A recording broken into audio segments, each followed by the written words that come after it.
Auto ஓட்டுறமே நிறைய பேர் இன்ஸ்டாகிராமில் போட்டுருக்காங்க 50,000 60,000 ஏதோ சம்பாரிச்சது போடுறது. என்னடா இவங்களே இவ்வளோ போடுறாங்கன்னா நம்மளும் சரி ட்ரை பண்ணலாம், 1 லட்சம் சொல்லலாம். 30 நாள்ல 1 லட்ச ரூபா சம்பாதிச்சு கட்டிடலாமா? காலையில் 4 மணிக்கு எடுத்து நைட்டு 10-11 மணி வரைக்கும் ஓட்டிருந்தேன். 2,800 ரூபாய் சம்பாரிச்சேன். கண்டிப்பாா லாபம் பார்க்கலான்னு இருக்கு ப்ரோ. ஒரு நாளைக்கு ஒரு 1000 ரூபாய் 1500 2000 ரூபாய் கூட சம்பாதிக்கலாம். டே 1 வீடியோ போட்டோன்னே நிறைய பிரச்சனை வந்துச்சு. இது வந்து வெளியே சொன்னா என் போல போடாது ப்ரோ. 4 கிலோமீட்டருக்கு வந்து நான் மினிமம் பார்த்தீங்கன்னா ஒரு 120 ரூபாய் வரணும். இப்போ பார்த்தீங்கன்னா 80 ரூபாய் வருது, 80 ரூபாய் 70 ரூபாய் தான் வருது. அதுலேயும் அவன் கமிஷன் ஆச்சுன்னா நம்ம கையில் 60 ரூபாய் தான் வருமே. எல்லாருமே பைக் டாக்ஸி வந்து கொஞ்சம் ரிஸ்க் தான் ப்ரோ. எதுக்கு ஓட்டுறாங்கன்னா இப்போ வந்து பொண்ணுங்க வந்து இது பண்ணுறாங்க, பொண்ணுங்க உட்காடுறாங்க, அதுக்கோசம் தான் ஓட்டுறாங்க. ஊபரில் ஒரு சவாரி இருந்தது. அவ்வளோ தூரம் போயிட்டு நம்ம நைட்டு 12 மணிக்கு வேறு இவ்வளோ நல்லா சம்பாதிக்கிறீங்களடா, ஏன்டா பிச்சைக்காரங்க மாதிரி எல்லார்ட்டையும் 10,000 ரூபாய் எக்ஸ்ட்ரா கேட்குறீங்கன்னு கேட்குறாங்க. வந்து முறைச்சி சட்டையெல்லாம் பிடிப்பாங்க, இறங்க ஆட்டோ ஓட்டு இறங்க. அப்பா வந்து எனக்கு கிடையாது. அப்பா வந்து இருக்காரு, ஆனால் கூட எல்லாம் இல்லை. செகண்ட் மேரேஜ் பண்ணிட்டாரு. அம்மா தான் வந்து என்னை வளர்த்தாங்க, இது பண்ணாங்க. எங்கள் அம்மாவை நல்லா பார்த்துக்கணும், என் ஃபேமிலியை நல்ல ஒரு ஸ்டேஜில் நிப்பாட்டணும். அதுதான் என் குறிக்கோளாக இருந்தது.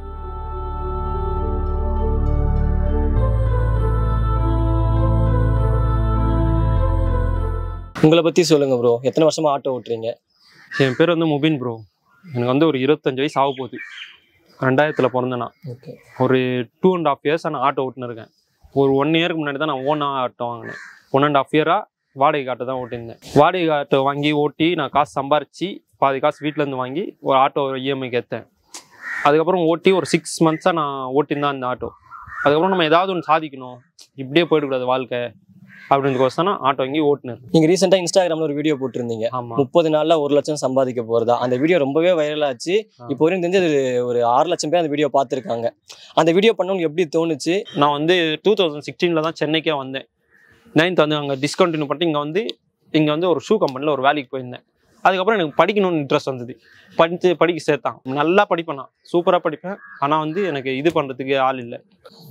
அப்பா வந்து எனக்கு கிடையாது. அப்பா வந்து இருக்காரு, ஆனால் கூட எல்லாம் இல்லை. செகண்ட் மேரேஜ் பண்ணிட்டாரு. அம்மா தான் வந்து என்னை வளர்த்தாங்க, இது பண்ணாங்க. எனக்கும் என் சிஸ்டர் இருக்காங்க, அவங்க இப்போ மேரேஜ் ஆயிடுச்சு. அம்மா தான் வந்து ஒரு நாளைக்கு வந்து காலங்காத்தால எந்திரிச்சு போவாங்க. 20 கிலோமீட்டர்ஸ் ட்ராவல் பண்ணுவாங்க. வேலைக்கு போயிட்டு நைட்டு வந்து சாப்பாடு எடுத்துன்னு வருவாங்க. 20 கிலோமீட்டர்ஸ் மறுபடியும் வருவாங்க. எங்கள் அம்மாவுக்கு வந்து ஒரு அளவுக்கு மேலே வந்து கால் ரொம்ப வலிக்க ஆரம்பிச்சிச்சு. நடக்கிறாங்க, வேலைக்கு அவ்வளோ தூரம் வந்து போகிறாங்கன்னு.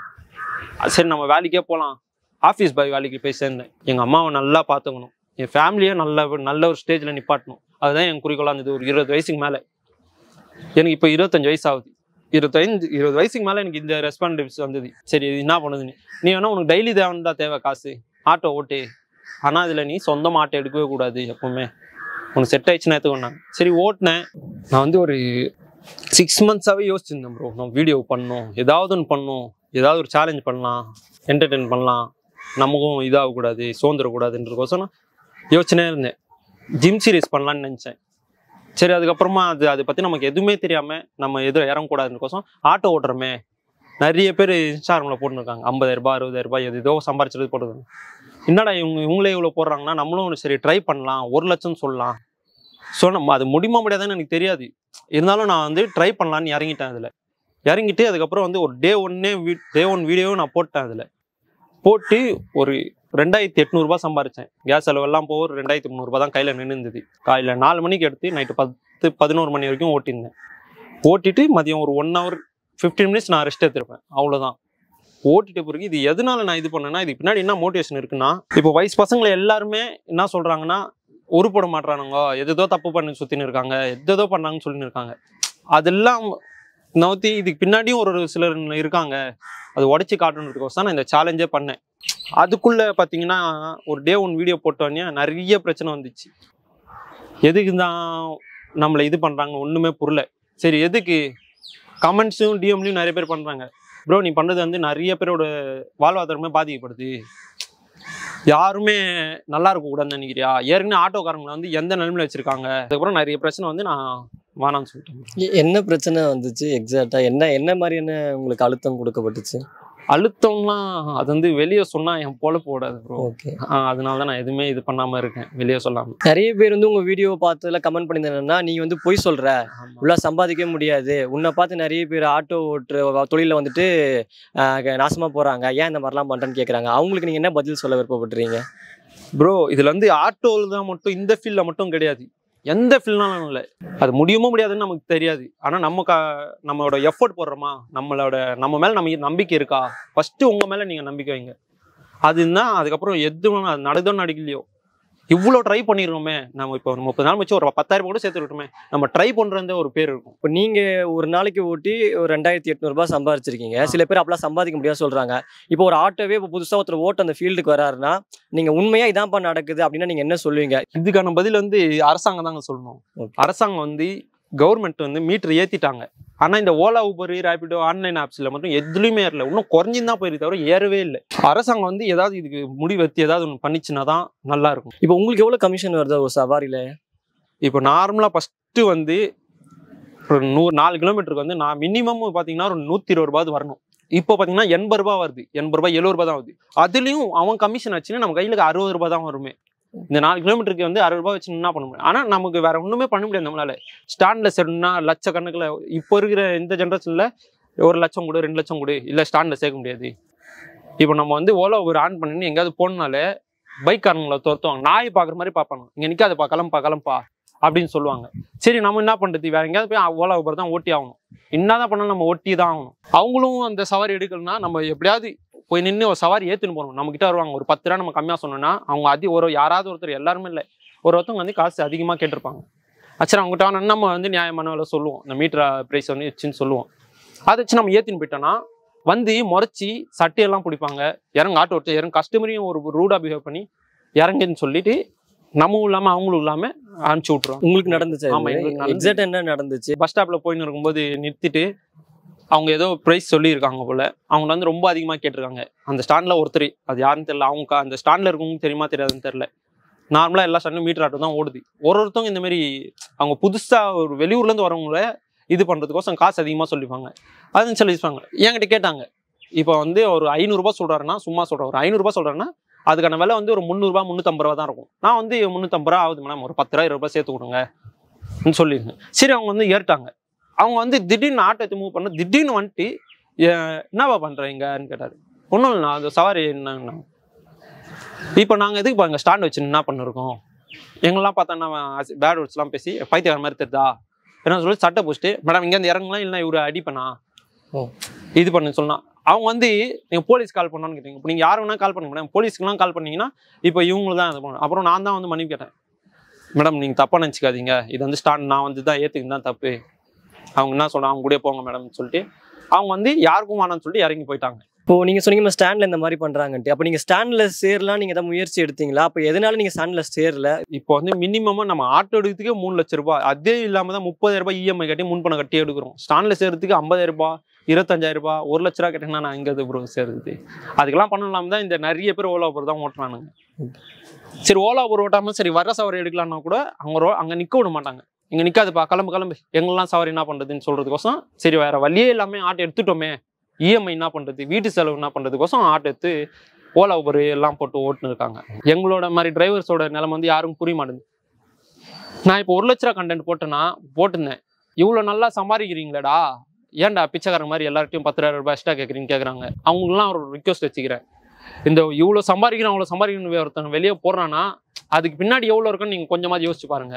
அதுக்கான செலவு இருக்குது, சும்மா சமாளிக்கோசம் சொல்கிறேன்லாம் நினச்சிடாதீங்க. ஒரு நாள் நீங்கள் வேணுன்னா கூட இந்த டிரைவர் ஃபீல்டில் ஆட்டோன்னு நான் டிரைவர் ஃபீல்டில் இருக்கிறவங்ககிட்டயே பேசி பாருங்கள், நேர்லேயே பேசி அவங்களோட கூட ட்ராவல் பண்ணி பாருங்கள், அவங்களோட கஷ்டம் என்னன்னு உங்களுக்கு தெரியும்.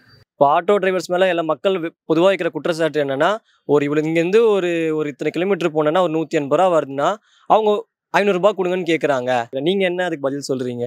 அது வந்து அதுதான் ப்ரோ, நான் ஃபர்ஸ்டே சொன்னது தான். இப்போ வந்து ஆட்டோ ஸ்டாண்டில் இருக்கவங்கலாம் வந்து தெரியவே தெரியாது. ஒருத்தனும் இந்த புதுசாக வரவங்க வந்து ஒருத்தனும் இது பண்ணி அது வந்து வீடியோ எடுத்துடுறாங்க, அது பிரபலம் ஆகிடுது. அது அப்படியே யாராவது ஒருத்தர் பண்ணுற தப்புனால தான் அது எல்லாரையும் அந்த எல்லா ஆட்டோனவங்களையும் குற்றச்சாட்டு வைக்கிறாங்க. கஸ்டமர்ஸ் உங்களை எப்படி நடத்துகிறாங்க? நீங்கள் கஸ்டமர்ஸால் ஃபேஸ் பண்ண ஏதாவது ஒரு பேட் எக்ஸ்பீரியன்ஸ் இருக்கா? இப்படி பண்ணிட்டாங்க, இதெல்லாம் தாங்கவே முடியல அந்த மாதிரி? ஊபரில் ஒரு சவாரி இருந்தது, எனக்கு பிக்கப் பண்ணிட்டேன். இங்கேருந்து ஒரு 6 கிலோமீட்டர் காட்டிச்சு.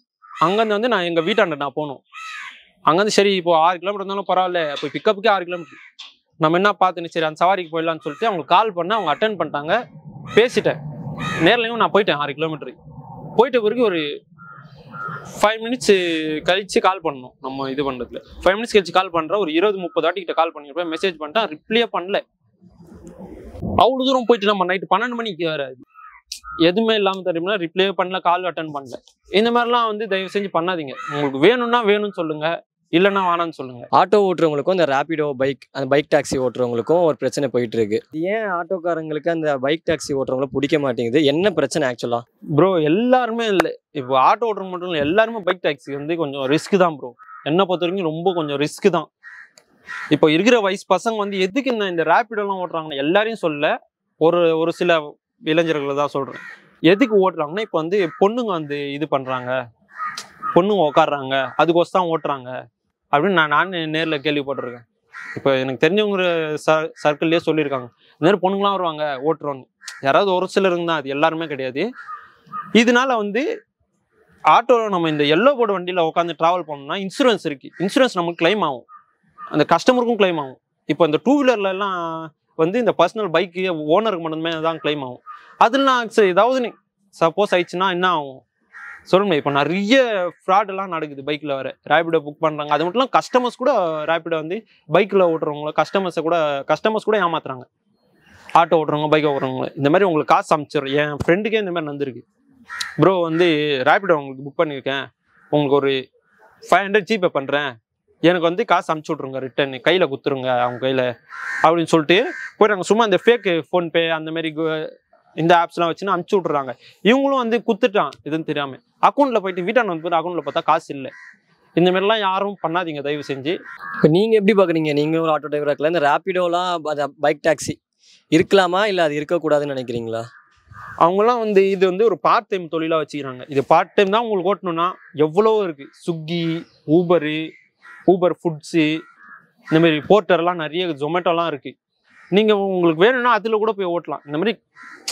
இந்த மாதிரி பண்ணால் இது உங்களுக்கும் தான் ஆபத்து, இந்த கஸ்டமர்ஸ்க்கும் ஆபத்து தான். தேவையில்லாமல் இந்த மாதிரி தவிர்த்துக்கலான்னு தான் நான் நினைக்கிறேன். ஒரு மாதத்துக்கு எங்கள் ஆட்டோக்கு மட்டுமே இவ்வளோ செலவாகுது அப்படின்னா நீங்கள் எவ்வளோ செலவாகுங்க? என்னென்ன செலவுலாம் உங்களுக்கு ஒரு ஆட்டோ வைக்கிது உங்களுக்கு?